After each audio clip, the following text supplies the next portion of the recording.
Referee's grip, I do a referee's grip exactly the same every time. I get your hands together. First, before you start the referee's grip, I ask if you want over or under. Over under. How do you Yeah. want your thumb? So Hmm. I know that before I start. I don't ask in the middle of a referee's grip. I know before we start. I place your hands together for the webbing. I put my finger between your thumbs. I bring in your shoulder and I say, don't move. When the word don't move is said, that's when a referee grip starts. Hmm. From that point forward, you're risking a warning at East versus West or a foul in a turn. Shoulder here, don't move. I always start with the furthest shoulder away. So this furthest away. Do that, do this shoulder. Then I pull the hands apart, bring them together so I have the webbing and the distance right. I do my thumbs. I always close the hand facing me first,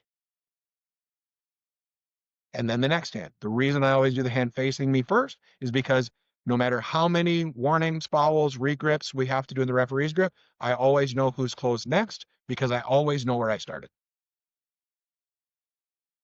So I don't have to wonder, okay, who did I close last time? Because I always do it the same. And then when you forget something, for example, in the process, you default back to that. Yeah. All right. Yep. So it's just a default mechanism. Yeah. The other really, really good habit to get into as a referee is anytime there's a warning or a foul, you tell it to the competitors.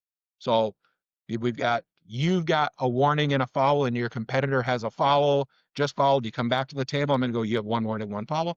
You have one foul, and then I start. Keeps it And then straight they in my know. head. So I don't make a mistake. That's why I do it. I Uh-huh. don't do it so you as an arm wrestler know you have a foul. That's a huge benefit that I do that.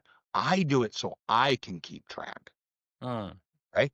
I'm the one that has to remember everything. You just have to pin it at. Now, is it yep. beneficial for you that I do that? Of course it is. Of course. Yeah. Huge benefit for you to be reminded that you're on a full count. You have one warning and one foul. You cannot screw up. If I mess up again, then I'm You're out. done. Yeah. Yep. Yeah. And you can't go, I didn't know I had a warning. Of course you did. I told you. Yeah. He But told I us. do that every time so I keep track.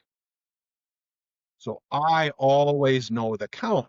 Because whether it's a super match and you're on your 15th start of the third match in the third round in the match, or it's the 300th ready go that I've set at WAF, Mhm. everything jumbles together in your head if you don't have systems in place to keep it straight. Now, All right. Gotcha. I would tell you as a young referee or as a newer referee, or even as an advanced referee that just wants to get Hmm. better, take the systems I just described and learn them and do them exactly like I do them. All Not right. because my system is right, but I know it works. And the more referees do everything the same, the The better it is. same.